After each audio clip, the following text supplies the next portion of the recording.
चलिए class start करें। Thermodynamics के 2024 और 2025 के प्रीवियस क्वेश्चंस हम लोग देख रहे थे और इसके अभी तक हमने 30 क्वेश्चंस कवर कर लिए थे। राइट, इसके थोड़े से और सवाल बचे हैं जिसको आज की क्लास में हम लोग कंप्लीट करेंगे। तो देखिएगा, अगला क्वेश्चन जो हमें पूछा जा रहा है यहाँ पर दिया गया है कि choose the correct statement for processes A and be shown in figure. तो यहाँ पर ये जो फिगर है, राइट, इसमें ए और बी प्रोसेस के लिए हमारा कौन से सही स्टेटमेंट्स है वो हमें बताना है। ठीक है, तो यहाँ पर ये जो ग्राफ दिया गया है ये हमारा प्रेशर और वॉल्यूम के बीच का ग्राफ है। ठीक है ना, जब हमारा इस तरीके से जो वॉल्यूम है, ठीक है ना, वो आपका बढ़ रहा है, प्रेशर आपका फॉल कर रहा है। तो हमने ये देखा है कि हमारा जो आइसोथर्मल प्रोसेस है और एडियाबेटिक प्रोसेस है, पीवी कर्व में आपका थोड़ा सिमिलर दिखता है, लेकिन जो एडियाबेटिक प्रोसेस है उसका स्लोप ज़्यादा रहता है कंपेयर टू आइसोथर्मल प्रोसेस।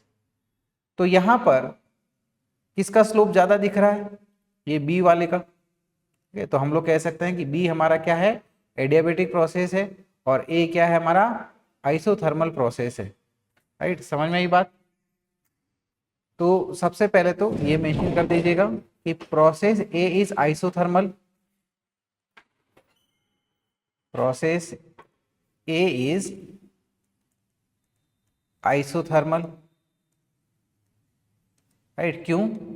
क्योंकि यहाँ पर स्लोप जो है वो कम है। राइट, और प्रोसेस बी जो है वो कौन सा होगा हमारा? It is your adiabatic process. Adiabatic process क्यों बोला जा रहा है इसको? क्योंकि इसकी जो स्लोप है वो दूसरे वाले से ज़्यादा है, that is it has a higher slope. अब यहाँ पर ऑप्शंस में अगर हम लोग देखें तो बेसिकली हमें ये प्रेशर और टेम्परेचर के बीच की रिलेशन पूछी जा रही है ना, प्रेशर और वॉल्यूम के बीच में। ठीक है ना, प्रेशर, टेम्परेचर और प्रेशर वॉल्यूम आइसोथर्मल और एडियाबेटिक प्रोसेस के लिए। तो आइसोथर्मल प्रोसेस की अगर बात करें तो आइसोथर्मल प्रोसेस के में प्रेशर और वॉल्यूम के बीच में क्या रिलेशन होती है कि pressure into volume is constant. ठीक है ना, कौन से के लिए? हमारा जो आइसोथर्मल प्रोसेस है जो कि कौन सा है? ए है। और वहीं अगर एडियाबेटिक प्रोसेस हो तो उसमें प्रेशर और वॉल्यूम के बीच में क्या रिलेशन होती है? It is given by pressure into volume की पावर ये gamma is equal to K, where gamma is molar specific heat capacity ratio, that is CP upon में CV. Right, that is for adiabatic process, यानी कि B के लिए हमारे पास में ये रिलेशनशिप लगेगी। राइट, ये कोई ऑप्शन में दिख रहा है हमें? ठीक है, डी के लिए कि पी वी की power gamma is equal to K for process B and P V is equal to K for process A. तो ये हमारा सही आंसर हो गया। लेकिन साथ ही साथ प्रेशर और टेम्परेचर की भी बात कर लेते।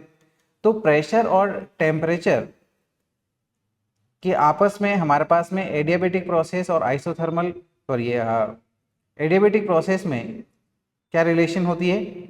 अगर हम लोग एडियाबेटिक प्रोसेस की बात करें, एडियाबेटिक प्रोसेस की बात करें तो क्या होता है? P की power 1 minus gamma into T की power gamma is equal to constant. तो यहाँ से, ठीक है, हम लोग ये कह सकते हैं, राइट, पूरे को आपका पावर -1 से मल्टीप्लाई कर दो तो क्या आ जाएगा? P की पावर गामा -1 इंटू टी की power minus gamma is equal to again a constant. और यहाँ से हम लोग कह सकते हैं कि P की पावर गामा -1 अपॉन में टी की power gamma is equal to constant के। राइट, क्या ये हमें रिलेशन मिल रही है, देखने को मिल रही है? हाँ, ए में देखने को मिल रही है कि यहाँ पर एडियाबेटिक प्रोसेस के लिए ये रिलेशन होगी और टेम्परेचर हमारा कांस्टेंट है आइसोथर्मल प्रोसेस के लिए, यानी कि ये भी हमारा करेक्ट स्टेटमेंट है। तो दोनों ही इसके लिए हमारा सही स्टेटमेंट है। समझ में आई बात? है ना, नोट डाउन कर ले इसे।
लिख लिया ये?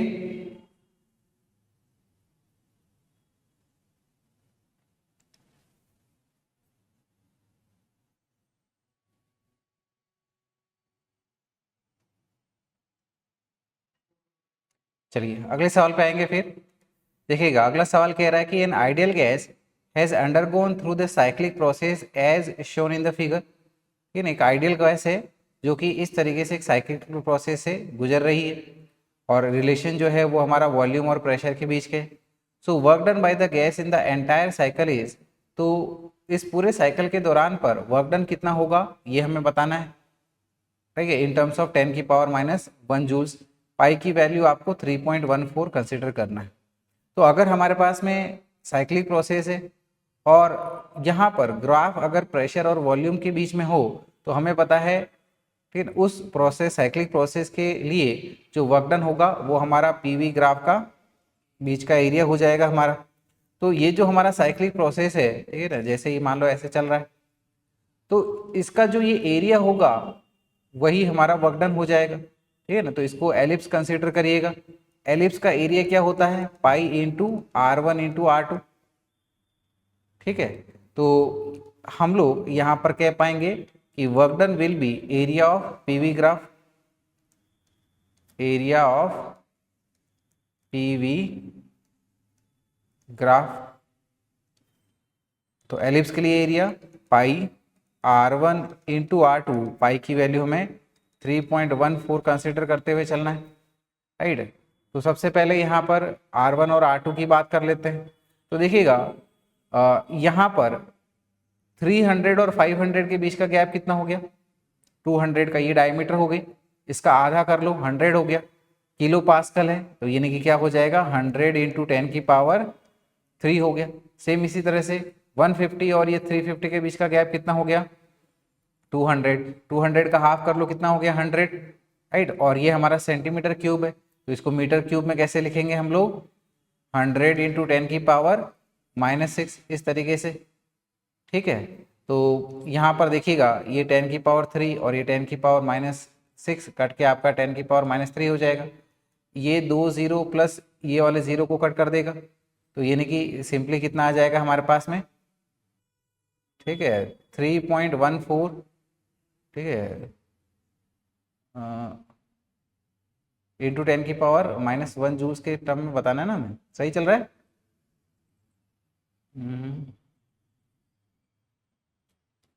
देखो सही है ना। ये 10⁻³ हो गया और ये 3 जीरो इधर के चले गए, तो 3.14 इंटू 10 मतलब 31.4 हो गया ये, है ना। क्या हो गया ये हमारे पास में? 31.4। और 31.4 को हम लोग 10⁻⁻1 में कैसे लिखें?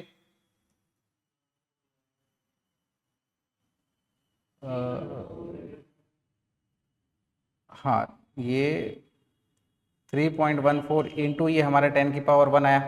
राइट, इसको हमें 10⁻⁻1 लिखना है, तो कैसे लिखेंगे इसको हम लोग? कितना आ जाएगा ये? ठीक है, तो देखिएगा सिंपली यहाँ पर क्या करो, इसको 10⁻⁻1 बनाने के लिए 3.14 इंटू ये 10⁻1 है, इंटू ये आपका 10⁻⁻2 कर लो, डिवाइडेड बाई 10 ये -2 कर लो। राइट, तो यहाँ से ये क्या आ जाएगा हमारे पास में?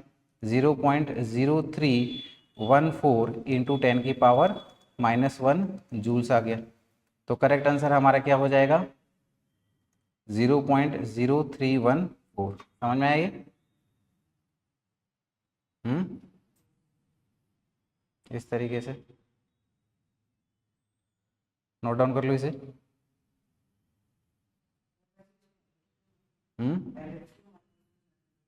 क्योंकि ये दोनों अलग अलग चीज़ें ना, वॉल्यूम और ये प्रेशर।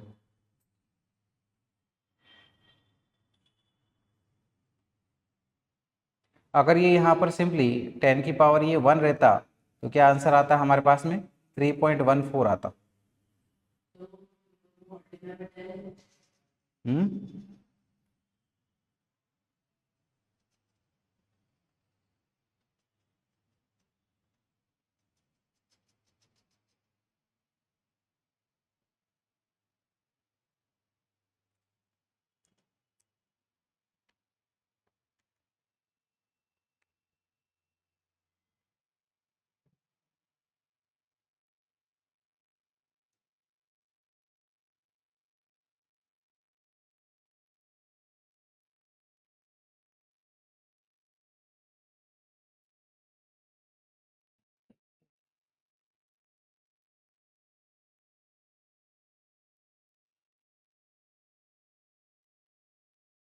हो गया नोट डाउन।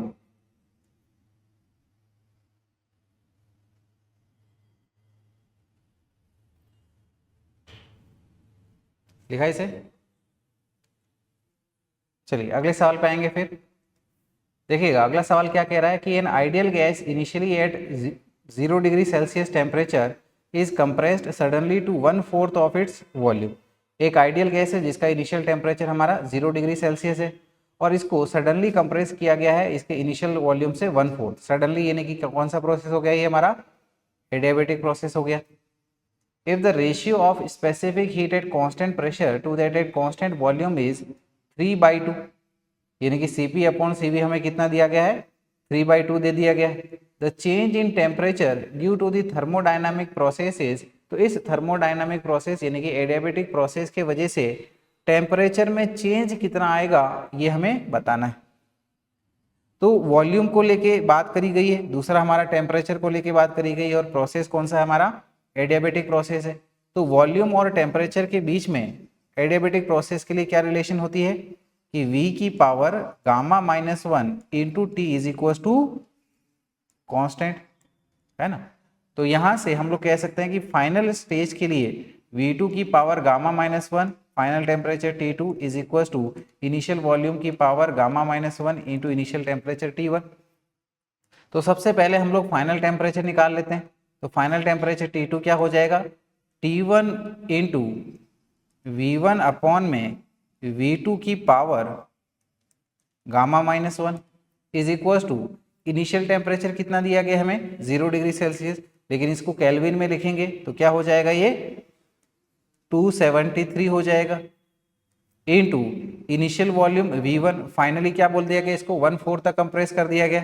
तो V2 क्या हो गया है V1/4, गामा की वैल्यू कितनी दे रखी है हमें 3/2 -1, तो ये हो जाएगा 273, राइट। ये यहाँ से कट के ये 4 ऊपर आ जाएगा तो 4 की पावर 1/2, तो ये 4 का आपका अंडर रूट लेंगे तो क्या आ जाएगा 2 आ जाएगा और 273 इंटू 2 करिएगा ये आ जाएगा 546 केल्विन। तो ये हमारा फाइनल टेम्परेचर हो गया। तो टेम्परेचर का चेंज कितना हो जाएगा final temperature minus initial temperature. Final temperature है 546 माइनस इनिशियल टेम्परेचर इज 273, तो इससे हमें ये मिल जाएगा 273 केल्विन, ठीक है ना। तो ये बन जाएगा हमारे पास में 273 केल्विन। इतने टेम्परेचर का चेंज होगा, डिग्री सेल्सियस में भी होता तो वी चेंज इतना ही रहता।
वही नोट डाउन।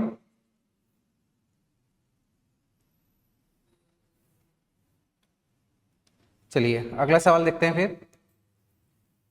अगला सवाल पूछा जा रहा है कि the temperature of 1 mole of an ideal monoatomic gas is increased by 50 degree Celsius at constant pressure. 1 mole of N ideal gas है, ठीक है ना, इसका टेम्परेचर इंक्रीज किया जा रहा है कितने से, 50 डिग्री सेल्सियस से, लेकिन कंडीशन क्या है, प्रेशर को कांस्टेंट रखा गया है। The total heat added and change in internal energy are E1 and E2 respectively. तो यहाँ पर सिस्टम को जितना टोटल हीट दी गई है वो कितनी है, E1 है, और इंटरनल एनर्जी का जो चेंज हुआ है वो कितना है, E2 है। तो हमें बताना है कि E1 अपॉन में E2 ये हमारा x/9 है, तो यहाँ पर x की वैल्यू क्या है ये हमें निकालनी है यहाँ से, राइट। प्रोसेस हमारा क्या है, आइसोबैरिक प्रोसेस है क्योंकि प्रेशर कांस्टेंट है। तो आइसोबैरिक प्रोसेस में जो भी हीट सप्लाई करी जाती है वो हमारे दो कामों में यूज आती है, एक इंटरनल एनर्जी को चेंज करने में और दूसरा वर्क डन करने में।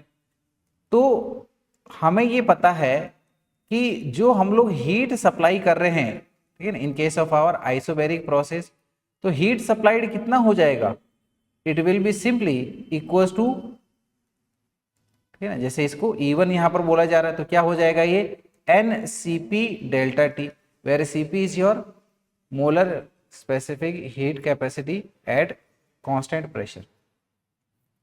सेम इसी प्रकार से आइसोबैरिक प्रोसेस के लिए या फिर कोई भी प्रोसेस हो तो इंटरनल एनर्जी का चेंज क्या होता है हमारे पास में, डेल्टा U, ठीक है ना, जिसको यहाँ पर हम लोग E2 से बोल रहे हैं।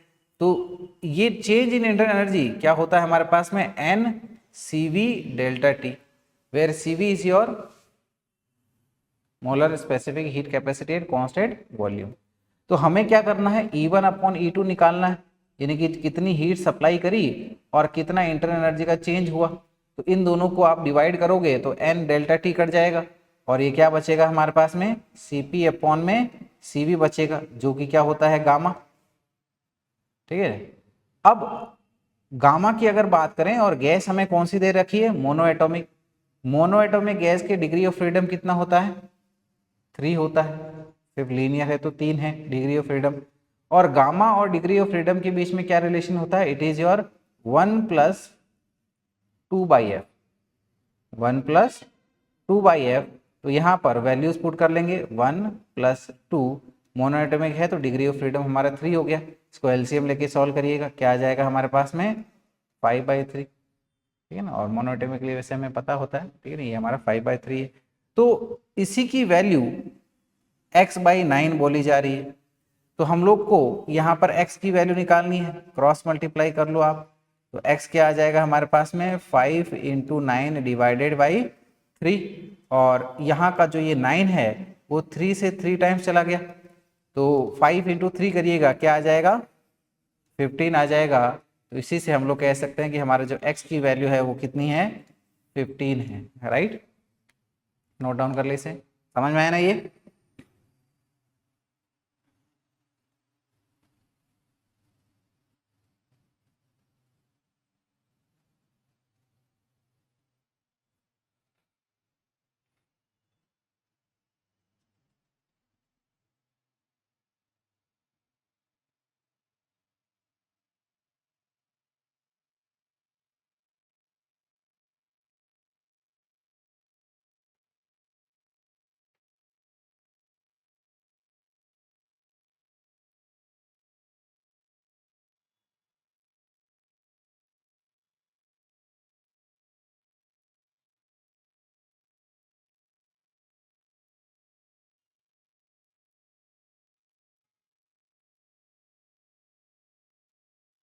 चलिए अगला सवाल देखें।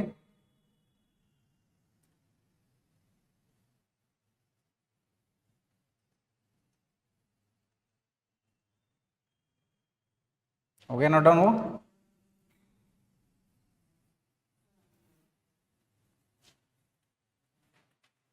देख लिया पूरा। चलिए अगले सवाल पे आते हैं। सवाल में कहा जा रहा है कि an engine operating between the boiling and freezing points of water will have, एक इंजन है, ठीक है ना, जो कि बॉइलिंग और फ्रीजिंग पॉइंट ऑफ वाटर के बीच में ऑपरेट कर रहा है, यानी कि 0 डिग्री सेल्सियस और 100 डिग्री सेल्सियस के बीच में इसका ऑपरेशन है। तो इसके लिए हमें करेक्ट स्टेटमेंट चूज करना है कि इसकी एफिशिएंसी जो है वो 20% से ज़्यादा है। Efficiency less than efficiency of a Carnot engine operating between the same two temperatures, ठीक है ना। तो यानी कि जो इंजन है उसकी एफिशिएंसी कार्नेट इंजन से कम रहेगी अगर ये इन दो टेम्परेचर्स के बीच में ऑपरेट कर रहा है। तो efficiency equals to 27, efficiency less than 27, ठीक है। तो हमें यहाँ पर, ठीक है ना, ए बी सी डी में से कौन से स्टेटमेंट सही है वो ऑप्शंस के अकॉर्डिंगली चूज करना है। एक बात तो यहाँ पर सीधा सीधा कह सकते हो कि जो हमारे पास में मैकेनिकल इंजन होता है, थियोरेटिकल इंजन होता है, उसकी एफिशिएंसी हमेशा ही कार्नेट इंजन से कम रहेगी, क्योंकि कार्नेट इंजन को हमारा आइडियल इंजन माना गया है, राइट। तो यानी कि in any situation B statement तो हमारा सही होगा, जो कि कह रहा है कि जो हमारा इंजन है उसकी एफिशिएंसी कार्नेट इंजन से कम रहेगी अगर वो इन दोनों टेम्परेचर्स के बीच में ऑपरेट करता है, तो इन कंपैरिजन टू कार्नेट इंजन। तो फिर इसकी एफिशिएंसी कितनी होगी ये जान लेते हैं, ठीक है ना। कार्नेट इंजन की एफिशिएंसी जो आएगी उसे कम ही रहेगी। तो हमारे पास में T1, ठीक है ना, यानी कि अपर टेम्परेचर कितना है 100 डिग्री सेल्सियस, राइट। और इसको अगर केल्विन में चेंज करें तो क्या हो जाएगा 100 + 273, यानी कि ये हमारा 373 केल्विन आ जाएगा। लोअर टेम्परेचर की बात कर ली जाए तो ये कितना दिया है हमें 0 डिग्री सेल्सियस, जो कि 273 केल्विन हो जाएगा। अब यहाँ पर एफिशिएंसी परसेंटेज की बात कर लेते हैं, ठीक है। तो efficiency percentage in terms of हमारे ये टेम्परेचर्स क्या होता है 1 - T2 अपॉन में T1 इंटू 100, ठीक है ना, या फिर T1 - T2 अपॉन में T1 इंटू 100 बोल लीजिएगा। अब यहाँ पर इनकी वैल्यूज पुट कर दें, ये 1 - 273 अपॉन में 373 इंटू 100 कर लीजिएगा। इस पूरे को सॉल्व करिएगा, इसकी वैल्यू आएगी हमारी 26.8%, ठीक है ना, जो कि अप्रॉक्सीमेटली हमारा 27% के। तो ये हमारी एफिशिएंसी किसकी आ रही है कार्नेट इंजन की। तो इसका मतलब ये है कि हमारा जो प्रैक्टिकल इंजन है उसकी डेफिनेटली एफिशिएंसी जो है वो 27% से कम होनी चाहिए। समझ में आ रही बात, राइट। तो एक चीज यहाँ पर हम लोग कह सकते हैं कि no engine can be more efficient than Carnot engine, ठीक है। तो हमारे पास में कार्नेट इंजन की एफिशिएंसी कितनी आई है 27%। तो इसीलिए हमारा जो गिवन इंजन है इसकी एफिशिएंसी हमारी 27% से कम ही आएगी, उससे ज़्यादा हो ही नहीं सकती।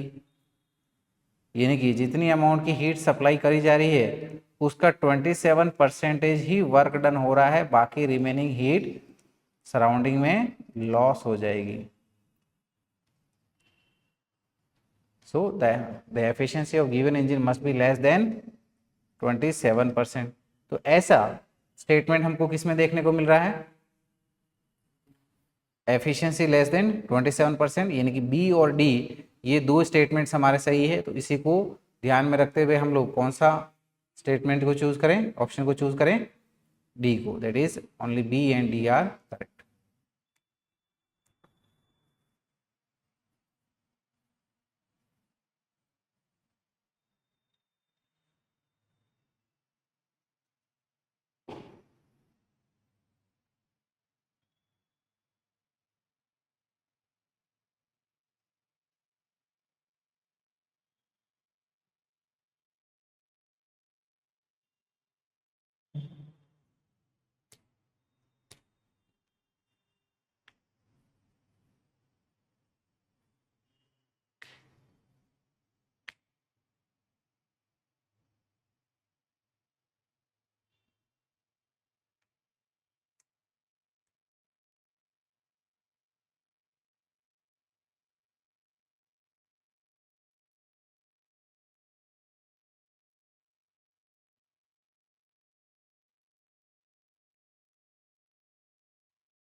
कर लिए नोट डाउन?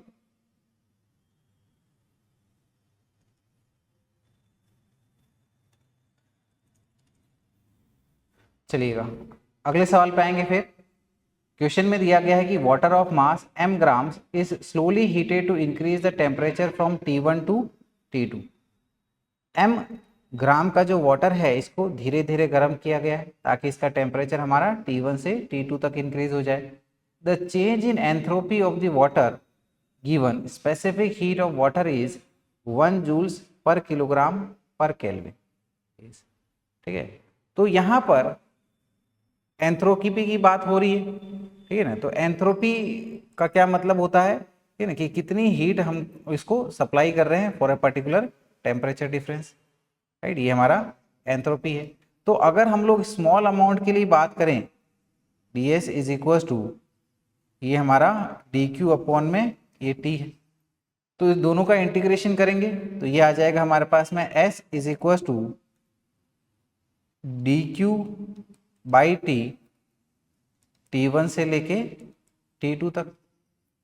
डी क्यू यानी कि जो हीट सप्लाई करी जा रही है, और हीट सप्लाइड क्या होती है हमारे पास में, एम सी डी टी, ठीक है ना, M C D T divided by this temperature T, lower temperature T1 और अपर टेम्परेचर हमारा T2।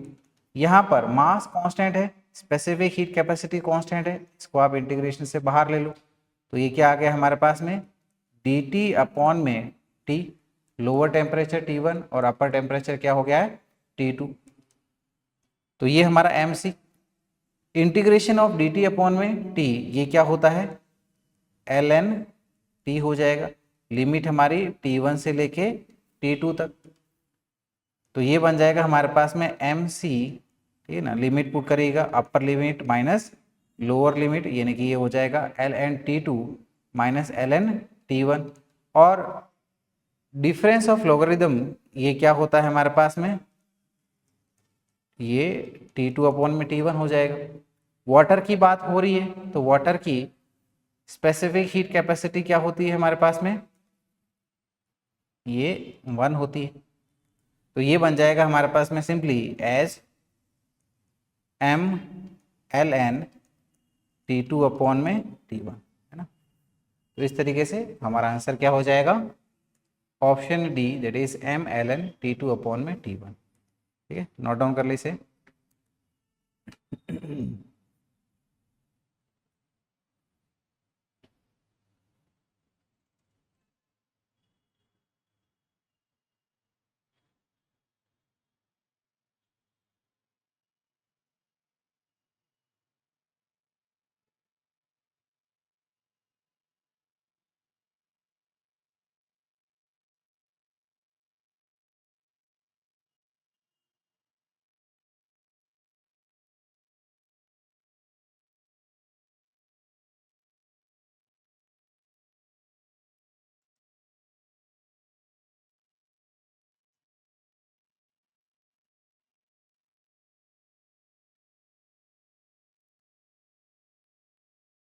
लिखा इसे,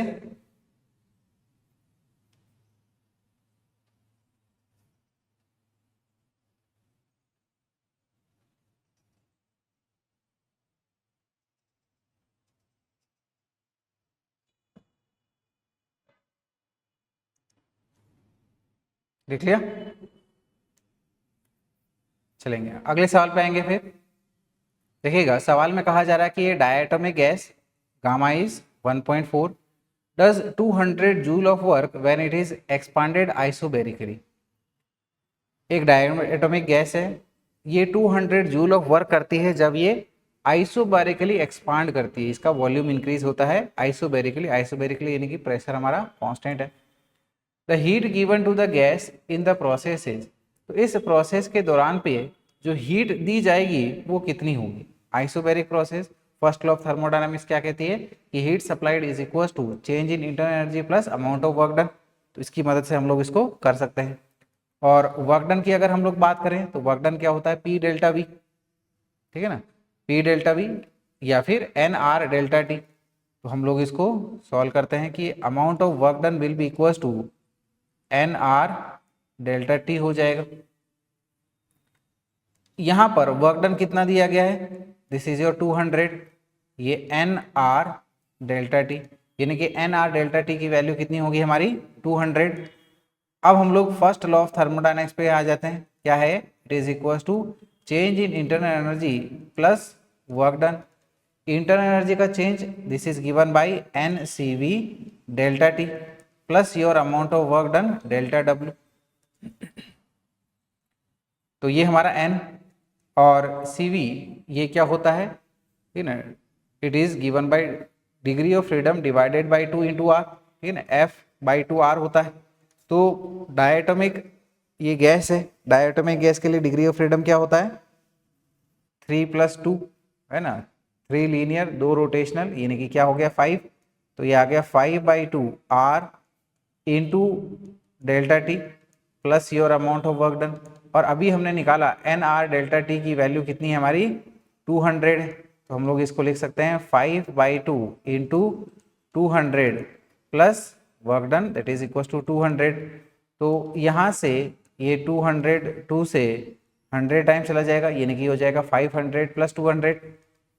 सो दिस विल बी 500 प्लस 200, तो ये आ गया हमारा 700 joules as your total amount of heat supplied in this situation. तो सही आंसर हो गया हमारा option B which is 700 joules. ठीक है, नोट डाउन कर ले इसे।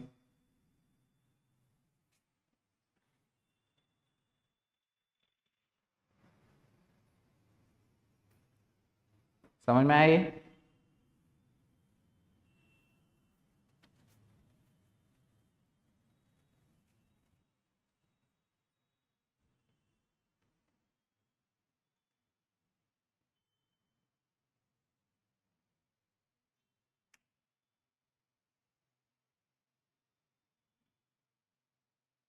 हो गया नोट डाउन?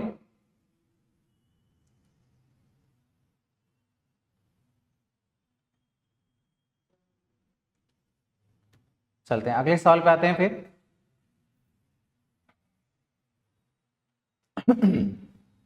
देखिएगा अगले सवाल में कहा जा रहा है कि Carnot engine E is working between 2 temperatures 473 K and 273 के।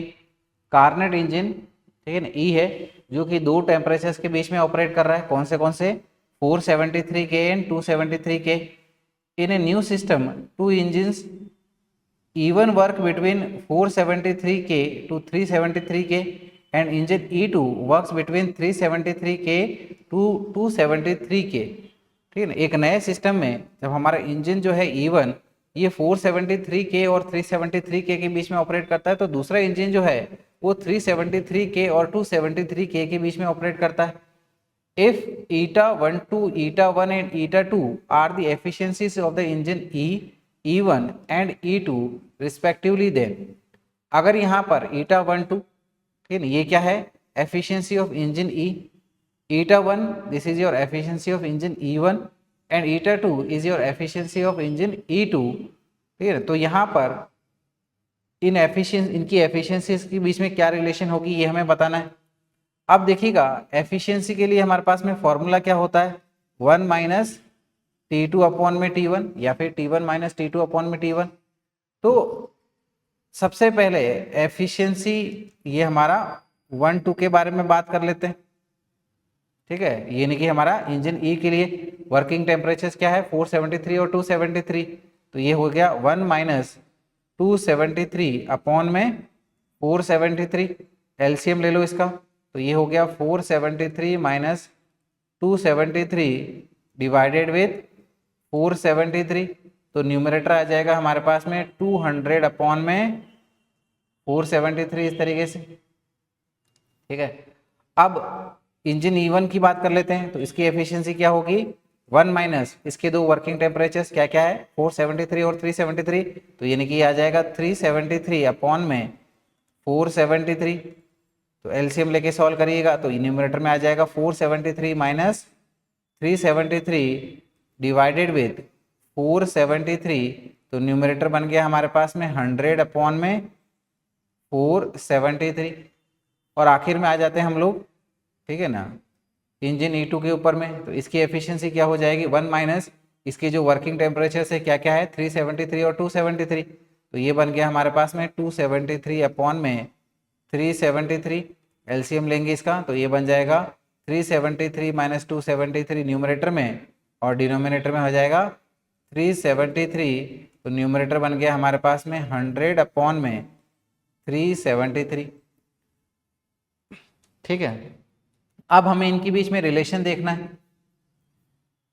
तो देखिएगा क्या कह सकते हैं हम लोग कि, है ना, वैसे इनकी आपस में रिलेशन आप डायरेक्टली देख के भी बता सकते हो, या फिर अगर हम लोग ऐसा कहें कि ईटा 1 2 को, ठीक है ना, ईटा 1 2 को अगर हम लोग ईटा 1 के साथ सब्ट्रैक्ट करें, ठीक है, तो ये क्या बन जाएगा हमारे पास में 200 अपॉन में 473 माइनस 100 अपॉन में 473, क्योंकि इनके डिनोमिनेटर सेम है, तो ये आ जाएगा हमारे पास में 100 अपॉन में 473, और 100 अपॉन में 473 ये हमारा ईटा 2 से ज़्यादा होगा कि कम होगा?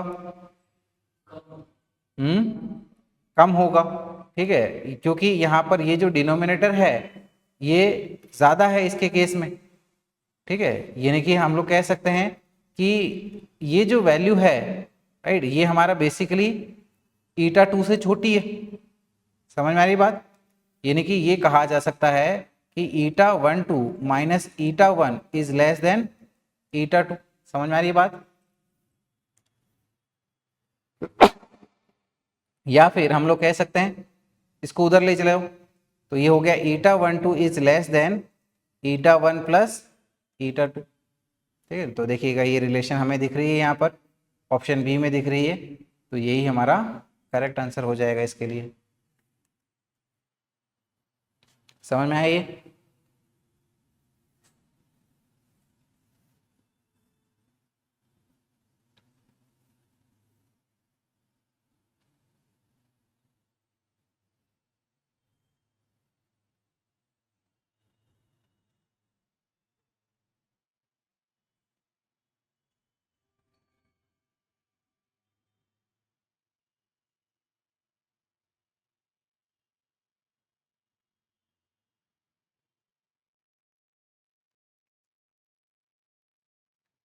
लिख लिया इसे?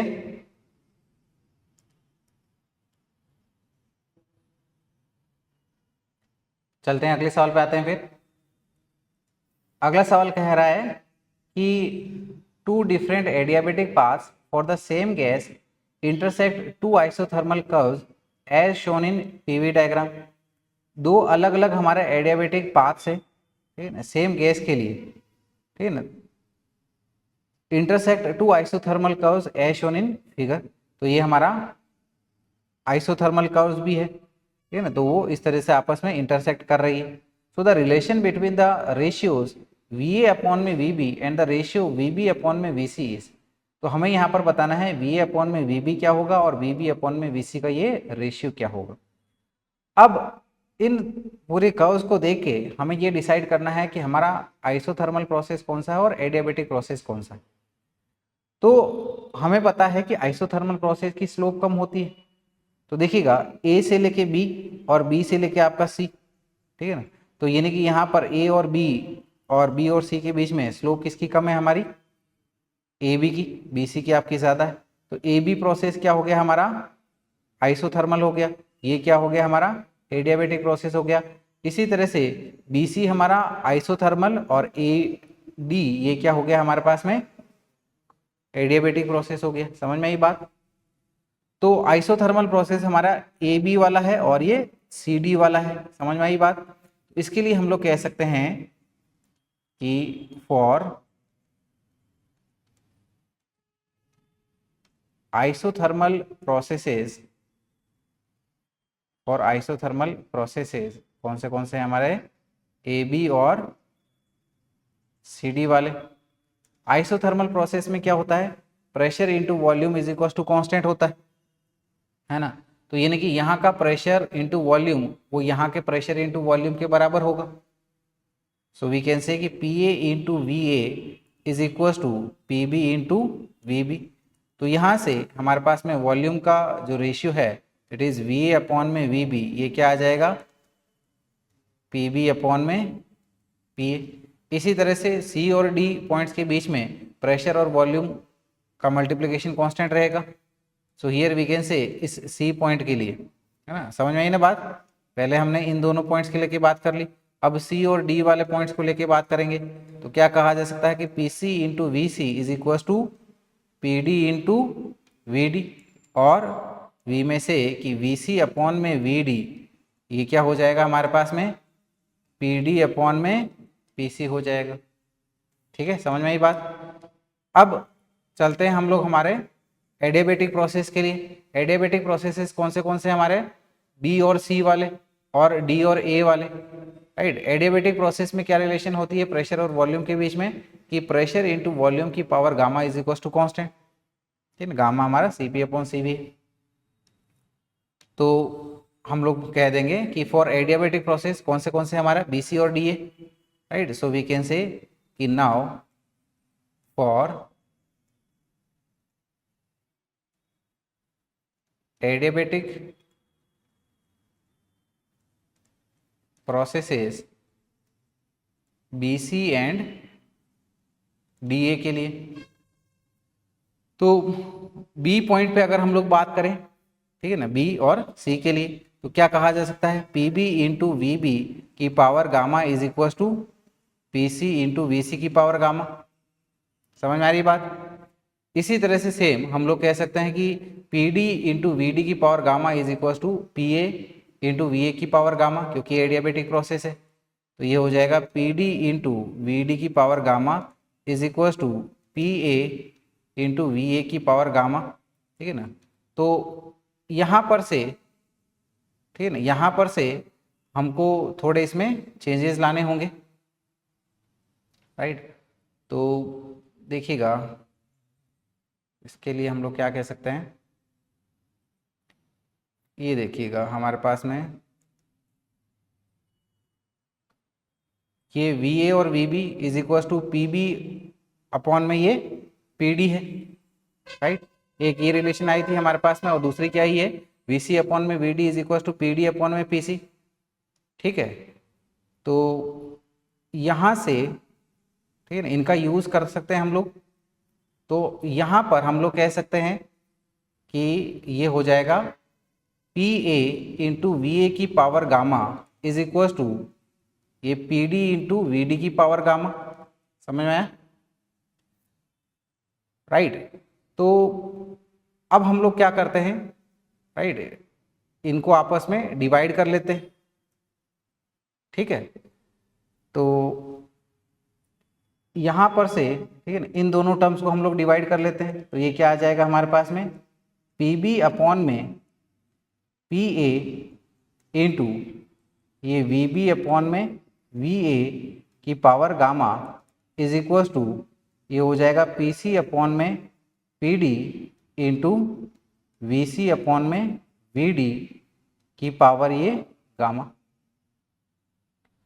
अब देखिएगा इन प्रेशर्स को हम लोग वॉल्यूम के रेशियो में लिख सकते हैं, ठीक है। कैसे, पी बी अपॉन में पी ए की अगर हम लोग बात करें, पी बी अपॉन में पी ए, ये क्या है हमारे पास में वी ए अपॉन में वी बी, तो इसको ऐसे लिख लेते हैं हम लोग। तो ये हो जाएगा हमारे पास में वी ए अपॉन में वी बी, ठीक है ना, ये आ जाएगा। ये तो ऐसे कैसे वी बी अपॉन में वी ए की पावर ये gamma is equal to same यहाँ पर पी सी अपॉन में पी डी, ठीक है ना। तो ये पी सी अपॉन में पी डी क्या हो जाएगा वी डी अपॉन में V C. So this will be V D upon में ये हमारा वी सी हो गया, और यहाँ से ये वी सी अपॉन में वी डी की पावर ये गामा, ठीक है। तो यहाँ से अब देखिएगा ये वी बी की पावर गामा है, इसको ऊपर ले लेंगे हम लोग, तो ये वी बी की पावर -1 हो जाएगा। यानी कि इसको हम लोग ऐसे लिख सकते हैं दोनों के लिए, ठीक है। सेम यहाँ पर भी इसको नीचे लेके आओगे तो वी ए की पावर -1 हो जाएगा। तो कंबाइनली हम लोग इसको कैसे लिख सकते हैं वी बी अपॉन में वी ए की power gamma -1 is equals to ये हमारा वी सी अपॉन में वी डी की power gamma minus one, right. दोनों gamma minus one gamma minus one है, तो ये बन गया हमारे पास में वी बी अपॉन में V A is equal to V C upon में वी डी, या फिर ठीक है इसका रेसिप्रोकल करके लिख दो, तो क्या हो गया हमारे पास में वी ए अपॉन में V D is equal to V B upon में ये वी सी हो गया। समझ में आई बात? ठीक है, तो इसी रिलेशन को अब हमको यहाँ पर ठीक है ना ऑप्शन में देखना होगा, तो इसी के अकॉर्डिंग हम लोग क्या कह सकते हैं, हमारा कौन सा ऑप्शन सही होगा? ऑप्शन बी हमारा करेक्ट हो जाएगा। ठीक है, समझ में आया ये? तो इसी के साथ हमारा ये थर्मोडायनामिक्स चैप्टर कंप्लीट होता है।